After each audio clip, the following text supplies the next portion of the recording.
were basically like that gas station guy trying to sell his music to people, except you were doing this with your highlight tape at the tournaments to college coaches. What was the return on investment versus the money spent?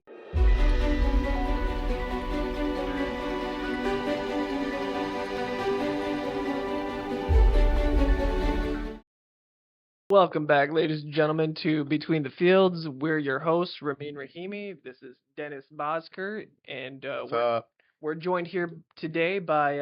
Yes, today we are joined by Akron-born, 5'10", multi-sport, Division I, Division III athlete, Mr. Conor Hagan.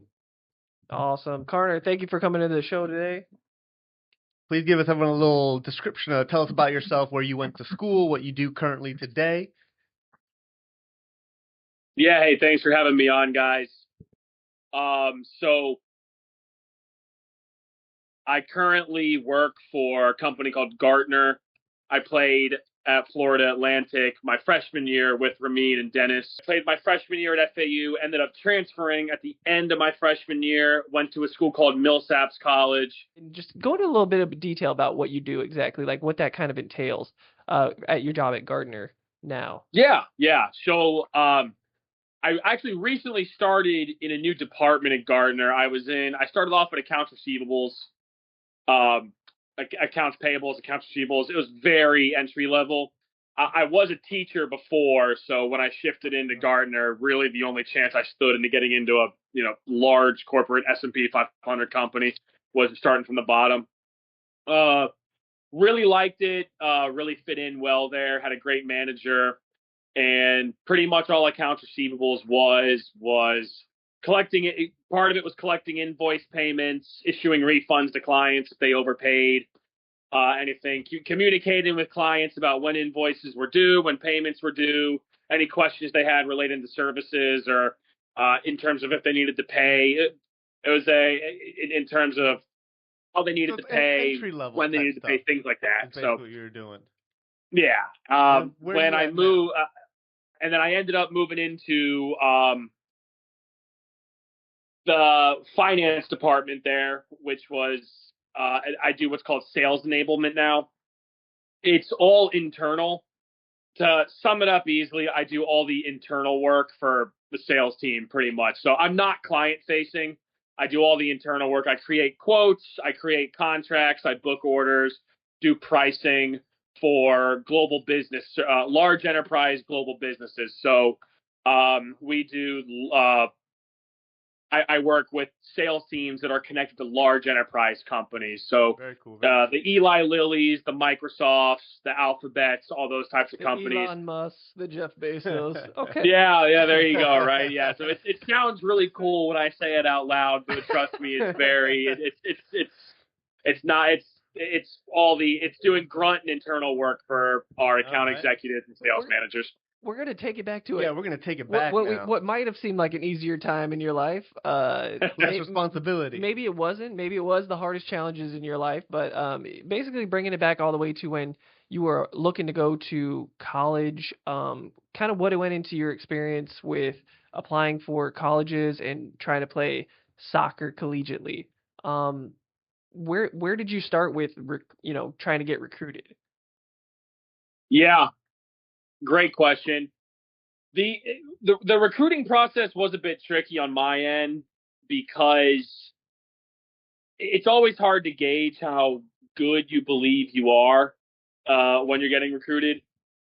And my dad really put a lot of time into the recruiting, and I mean he did a lot of it pretty much for me. Our strategy pretty much was just throw out a fishnet. And almost like applying for jobs. We were reaching out to colleges we were realistic about it though. What I mean, we weren't reaching out to Wake Forest and Duke and the really high level those high level schools.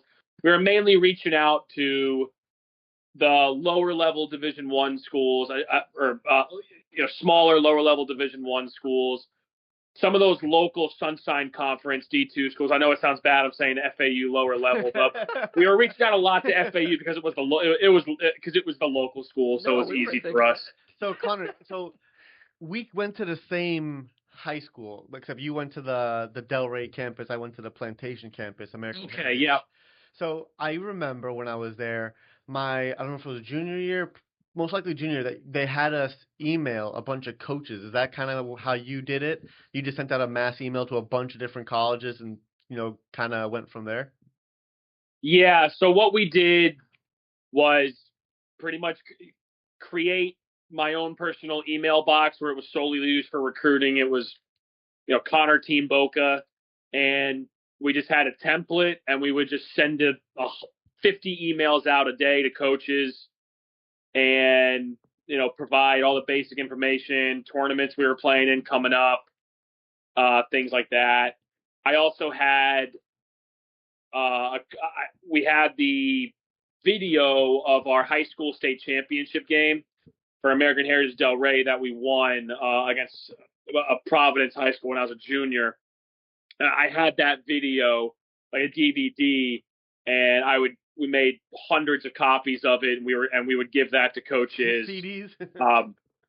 Yeah, I was giving that to coaches, and on the inside of it, we had a Are you telling little me, piece of paper that broke down all the plays I was making, pretty much. So yeah, it was hard work, especially because I do coaching now. So when I try to explain the process to a lot of these younger kids, they don't really understand the concept of it. It's like applying for a job. You got to throw out 100 applications and see which ones bite. Yeah, nowadays it's a little bit easier because everything's on the phone. Everyone's filming, Yeah. recording. So I feel like you can get recordings very easily. So, but you were basically like that gas station guy trying to sell his music to people, except you were doing this with your highlight tape at the tournaments to college coaches. What was the return on investment versus the money spent?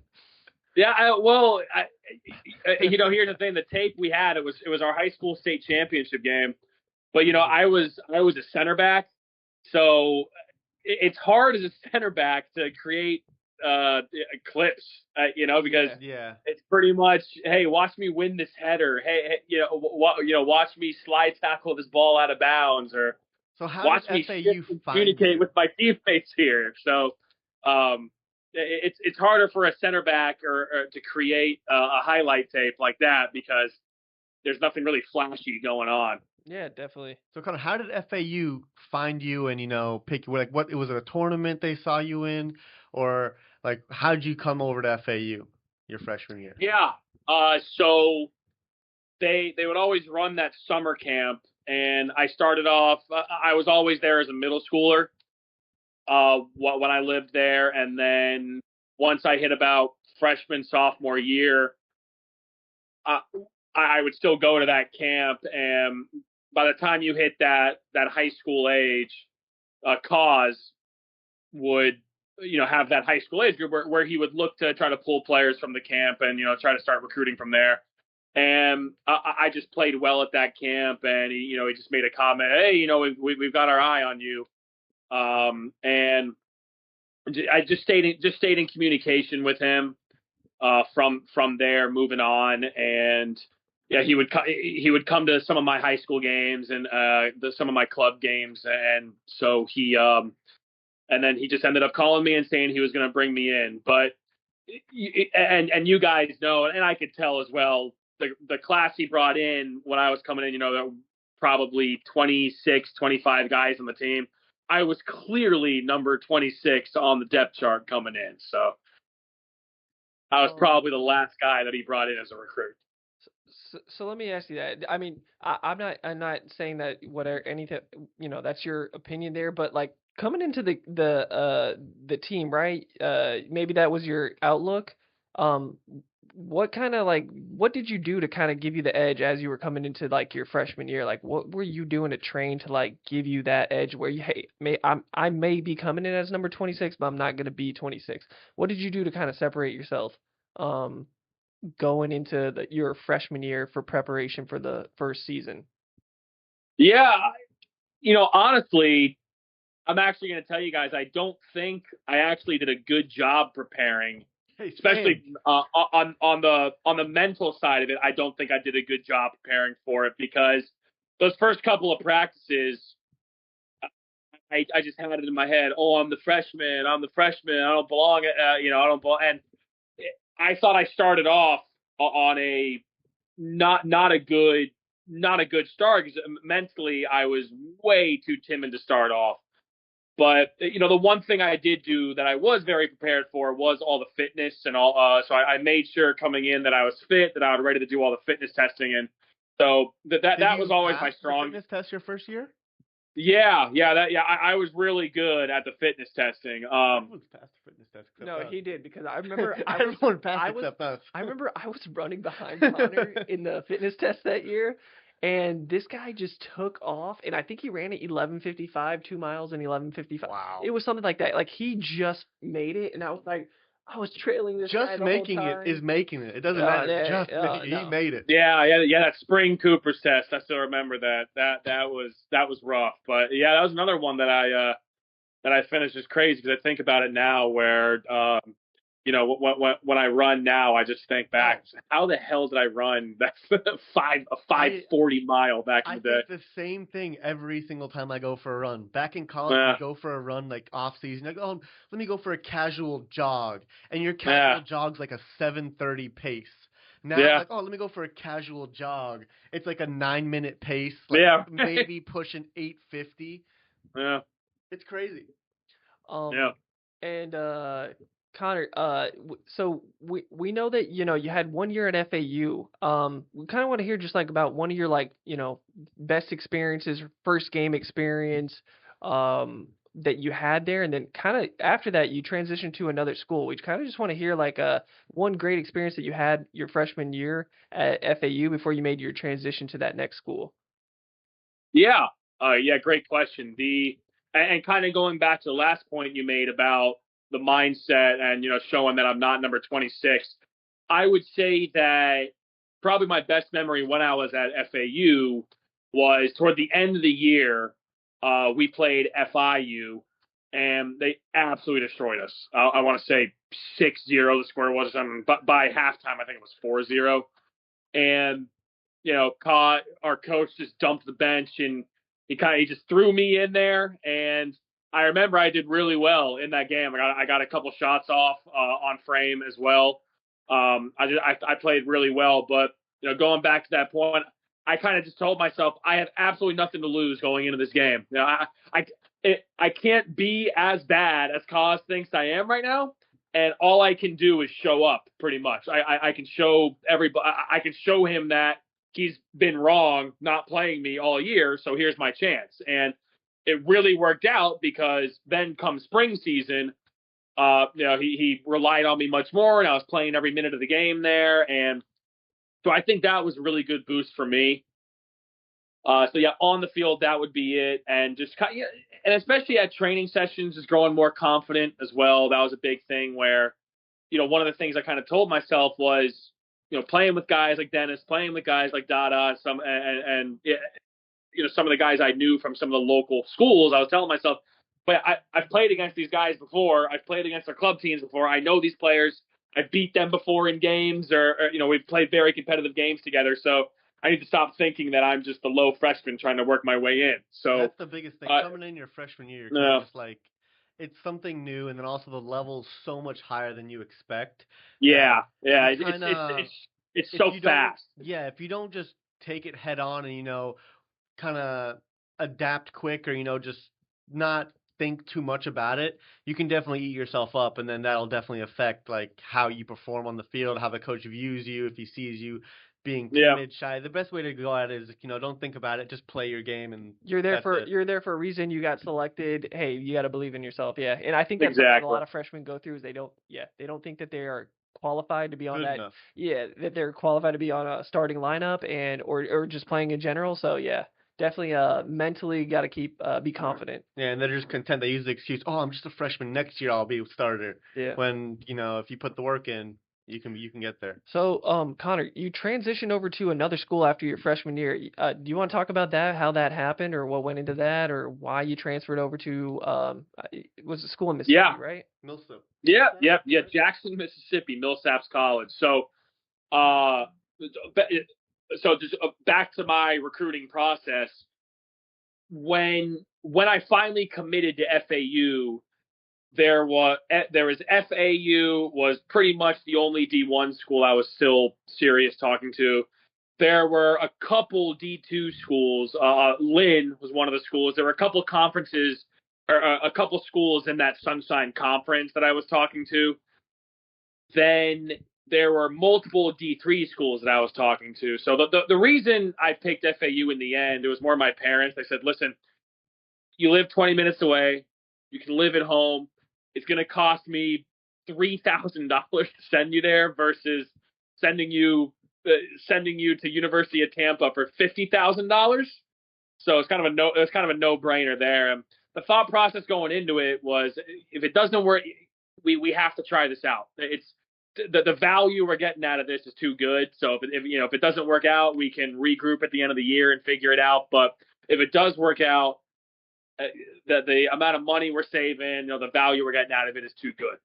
Yeah. Which especially being an adult now with kids, I sit there and go, wow, I totally understand that viewpoint. So yeah, toward the end of the year, at the end of the season, yeah, we had those end of the year meetings, and the coach pretty much told me, he said, you can come back and be a walk-on, but you're not really in our plan. He basically told me you're not in the plans. You're not really at the level we need you to be at. He said, he gave me the whole thing. Listen, you're a great kid. We love your work ethic. The guys really like you. You're a great person to have in the locker room, all that stuff. And, but he said, yeah, you're not at the level, which, to be honest, technically I was not nearly close enough to technical ability wise to play at the D1 level. And as a center back, I was a little undersized to be a center back. I was a half step too slow to everything pretty much. And so the school I ended up transferring to was just one of the schools that was really heavily recruiting me. They were a Division III school, and I reached back out to them at the end, pretty much the day after I pretty much got cut from the FAU squad. And I called him, or I emailed him, and he immediately called me, the coach of that team, and he immediately called me and said, I have a spot lined up for you. Come on in. So, but now remember, Division III does not have any academic athletic scholarship. It's all academic grants, everything like that. So, jumped on the phone with him, and again, it was a really expensive school. It's pretty much like going to one of those really expensive private high schools, but even more expensive than that. So he really helped us out with some of the academic grants, scholarships, all these different things. And then did a visit for the school. It definitely was a culture shock.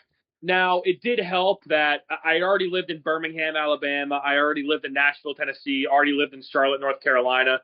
So I was already fairly used to living in the South, kind of like the Bible Belt area. So I was already kind of used to it.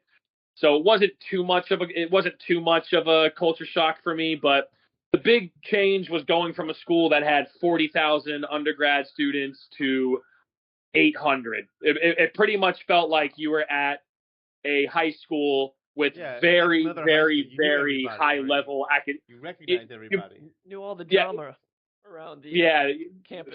Oh, everyone knew who was hooking up with who. Whom? Dennis, I could go on and on about that, man. But yeah, it pretty much felt like, because the one thing about a lot of these Division III schools is they are primarily very, very high level academic schools. And the difference between the Florida Atlantic, a lot of the athletes that go to these the schools like Florida Atlantic, the Division I schools versus the Division III schools, is when you're at a place like Florida Atlantic or a UCF or a USF, a lot of those athletes at that school, their main goal was to really go pro. Like, they are there to go pro, or try to play just really chase that dream. So when you're at a school like Millsaps, you solely have academically oriented people on the team pretty much. So you really have the definition of student athletes where you have, it's pretty much what drawing the comparison of you're at a very, very, very high level academically oriented high school where everybody there is trying to go to Harvard and Yale when they graduate pretty much, where at Millsaps, everyone's trying to graduate and get into, those Fortune 500 companies as accountants and business, or go straight into the medical field and stuff like that. So that was a big change for me too, just a different type of person, different type of mindset at a smaller school like Millsaps. Just because your emphasis is on the academics over that at school, what was your major like? What did you select? Like, what was your thought process as you're maybe going through the end of your years there in college? What was your major that you selected, and what went into? So I joke about it with my roommate a lot. So I was an education major, and education's one of the much easier majors in college. So much of it involves outside of schoolwork, where doing shadowing at school, student teaching, all that stuff. So it's pretty much if you're showing up to if you're showing up to your shadow sessions, your student teaching, all that, and you're showing up to class, and you can pretty much coast. And then there was my roommate who was a business major and would stay up till 2-3 a.m. in the morning studying every night. Then he'd come back and he'd come back and see me sitting there playing PS4 in the room or something. And he'd just go, "Don't you have any homework? Don't you have any studying?" "Oh, I got that done already." And he would always bust my balls about that. So when you were graduating college, you kind of were just gonna probably like go into your idea was to go into like teaching or something like that, or did you know what you wanted to do once you finished college, or you just kind of were still trying to figure it out or find something that you were passionate about? No, I pretty much knew exactly what I wanted to do. The one thing, it wasn't really hard for me to leave soccer, because one of the things my senior year, I ripped my ankle I was actually at an FAU captain's practice that Braxton and a bunch of those guys invited me to, and I was training with the FAU squad that year, and I stepped in a hole going up for a header and completely ripped my ankle apart. So, and that was a week before our team's preseason started. So I had to I missed the preseason, and struggled the whole year trying to get back in shape, trying to get back into the rotation. And then we ended up winning our conference championship and qualified for the NCAA tournament. And the day before we left to go to the NCAA tournament game, during training, we were just doing some basic, 75% efforts, 11v11 scrimmage, going over tactics. I go up for a header and I land on my teammate's ankle, and again, ripped that same ankle apart. So I couldn't get fit the whole year. That same ankle was killing me. So by the time the season was over, I was ready to move on. And I knew immediately that I wanted to be a teacher, and I also wanted to coach. That's a really common combination you see with a lot of teachers. They teach and they coach. So I immediately started getting my badges, my licenses for coaching youth soccer. And also my senior year, if you're an education major, you really don't do a lot of in-class work. You pretty much are student teaching the whole year. So I was doing my student teaching, and then I was also coaching at a local club in the area of Jackson that I lived in. I was coaching at, and the team was Jackson FC or something. I was coaching I was just coaching a youth girls team there, and so right when I graduated, my parents had moved from the Delray Beach area to Nashville, and I was ready to jump right in, coach the local club there, teach as well. So yeah, I was ready for it. You had it was a like 10th grade biology type thing that you had lined up, and And what subject were you? Yeah. Yeah. So great question. I actually started off doing English. I was a 5th grade English teacher in Davidson County, Tennessee, which is pretty much inner city Nashville. low socioeconomic, the phrase would be the rougher schools. Absolutely loved it. I did struggle teaching the English. One of the things with, as you're a teacher, English and math are really the hardcore subjects that the district pays a lot of focus to. And after my first year, my boss told me, I remember my principal telling me, probably made a mistake putting a brand new first year teacher into the English department. So I ended up getting moved to history. So I did 2 years of fifth grade social studies, and it was a lot of fun, great time. Good thing about that is that the social studies was not a tested subject for the state. So, as long as you could manage the classroom, pretty much you were good. So it was super cushy job. Absolutely loved it. Every day. Yeah. Right. Yeah. So, so I did that for a couple of years, and then I was coaching at the local club, Tennessee Soccer Club there. That was a blast as well. So yeah, that was working out really well. And then after moving from Tennessee to Florida, I jumped to high school from there to being a high school teacher. Cool. Awesome. And, just because, you kind of went into your transition from like one school to another. I know Dennis had a question with regard to the transition that he had from like FAU over to, his other school that he was at in Mississippi, and then kind of like how that translates it maybe into his like everyday job that he has now. Oh, you're talking about the thought-provoking question. Yeah. I don't know. You kind of threw me under the bus there. I was like, wait, I had a question. Dennis is sweating bullet. But it was kind of like Connor here. What question did I have? It was kind of like no, it was kind of because it was the thought-provoking question. Yeah, because I kind of wanted to hear this one, and I know Dennis had a good question for you. Yeah, I was sweating. I was like, question. I know. I wasn't going to make you. I know you had it. He's like trying to help me explain the question. I'm like, it's not coming back. I don't remember this question I had. What was the question? Okay, yeah, the thought-provoking question. Here we go. Love it. Love it. So, every company has its own dynamic.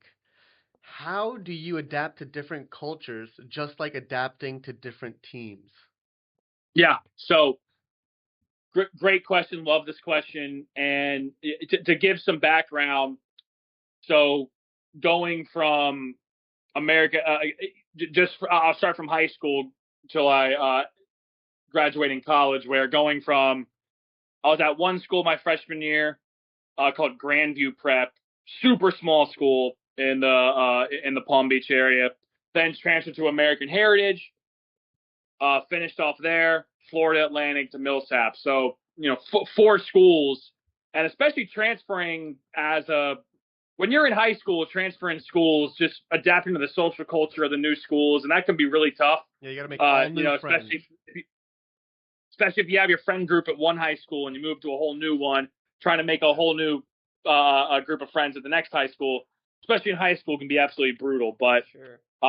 It can be tough. And then going from Florida Atlantic again, very large 40,000 person undergrad school, to Jackson, Mississippi, 800 kids at the school, and you pretty much, Florida Atlantic in general, the city it was in, the area not too far away from Fort Lauderdale and Miami, and Jackson, Mississippi, not really the nicest place in the world. So you were kind of stuck to a 20, maybe a 50-yard radius of the campus, and then a couple places around it, but you kind of had to check your shoulder where you were walking around at times. But now, how does that translate? When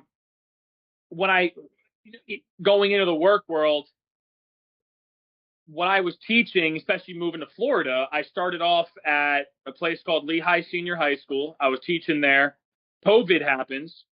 We come back from COVID. I get emergency transferred to a school that literally did not have enough teachers. And I wasn't notified about transferring until the day before the first day of school. Wow. So I'm all planned to start my year teaching at the school Lehigh. I get moved to this place called East Lehigh School. And I got moved the first day of school. So I showed up there and said, hey, I'm here. what grade am I teaching? What subject am I? What am I doing? So what did you do to kind of? And this is where the going back to the moving in high school, transferring in college, just being on new teams all the time. It really transitioned well, where just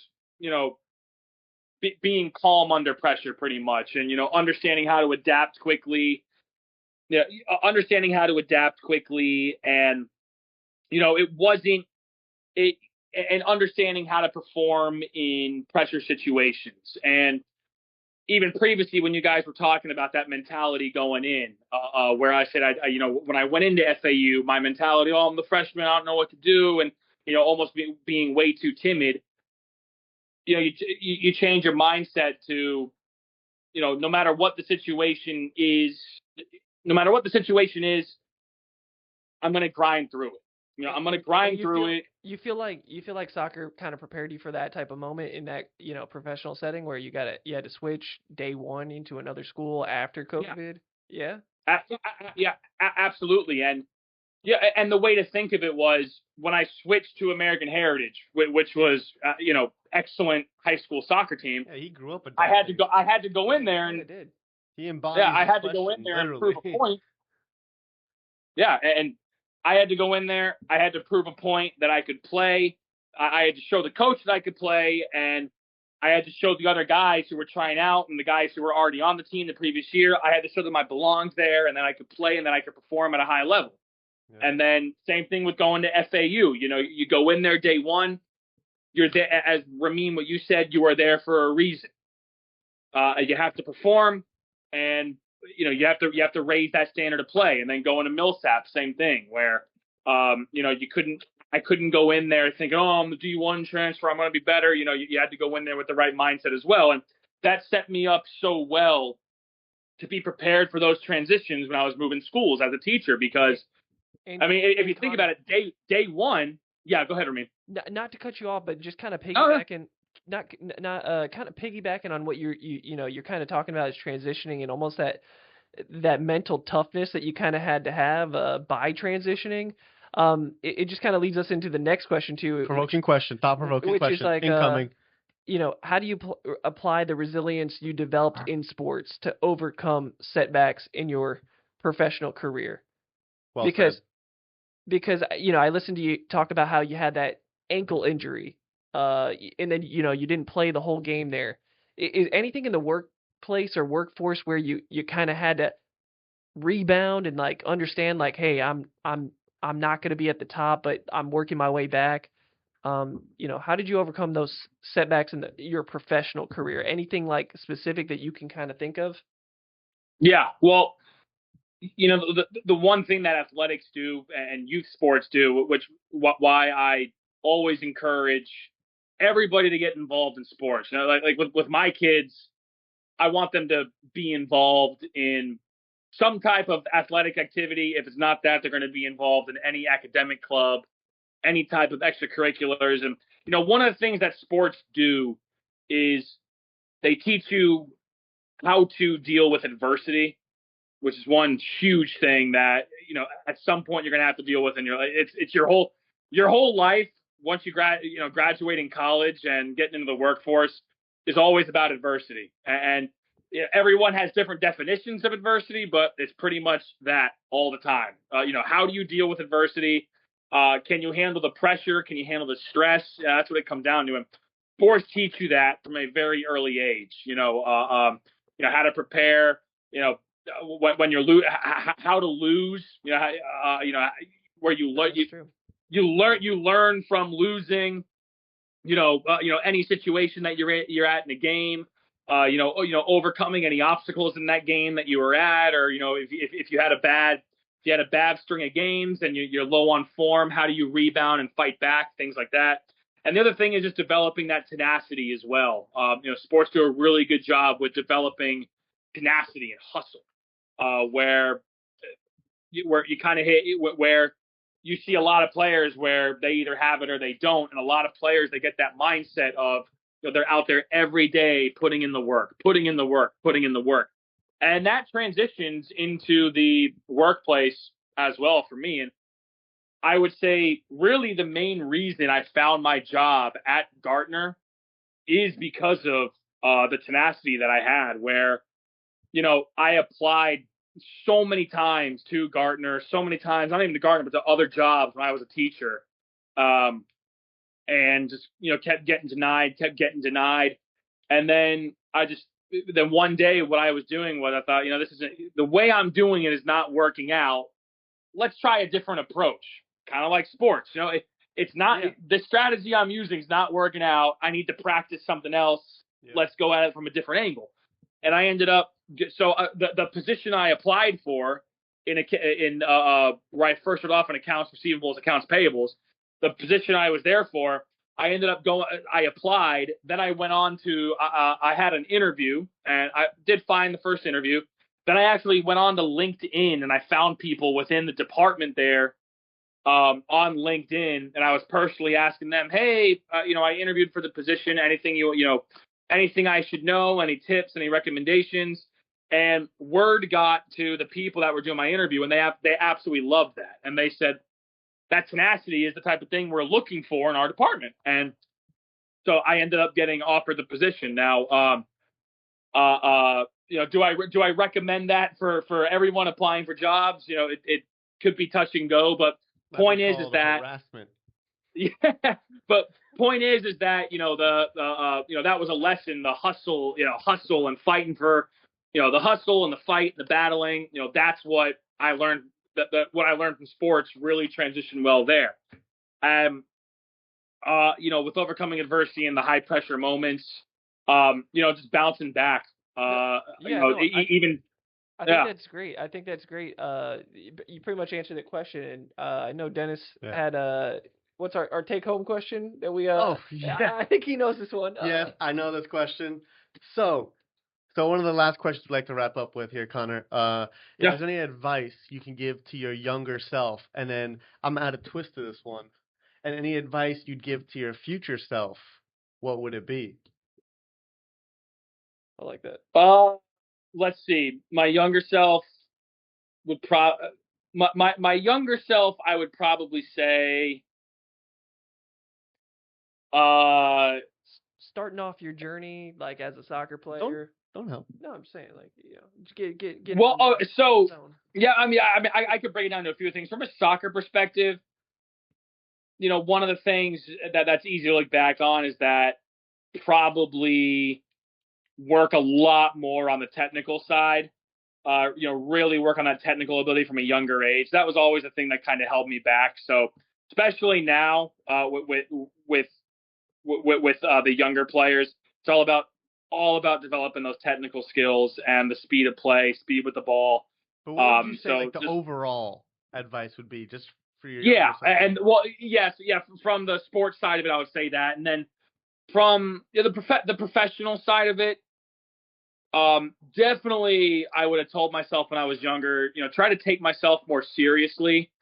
And what I mean by that would be definitely put more focus into academics and really learn how to work hard, if that in a professional way, if that makes sense.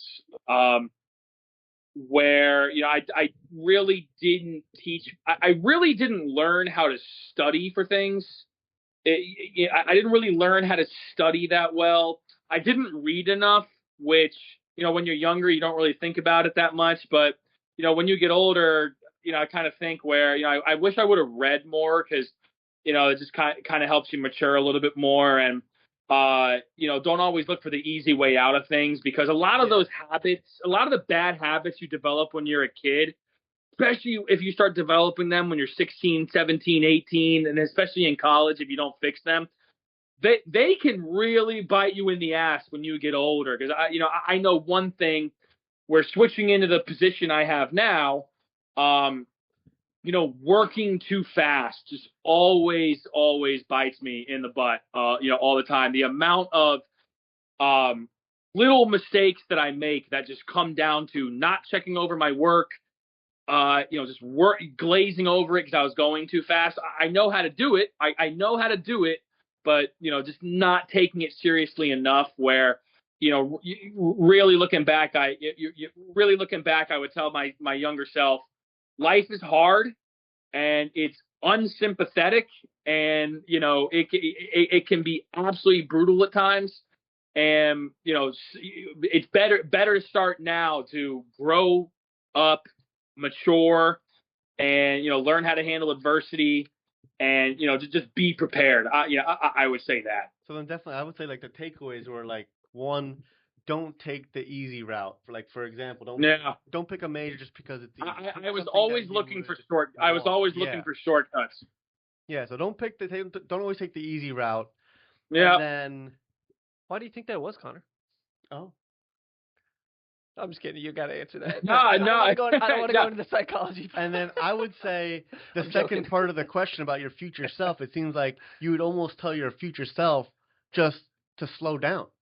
Quite simply, just don't rush, slow down, Yeah, I guess,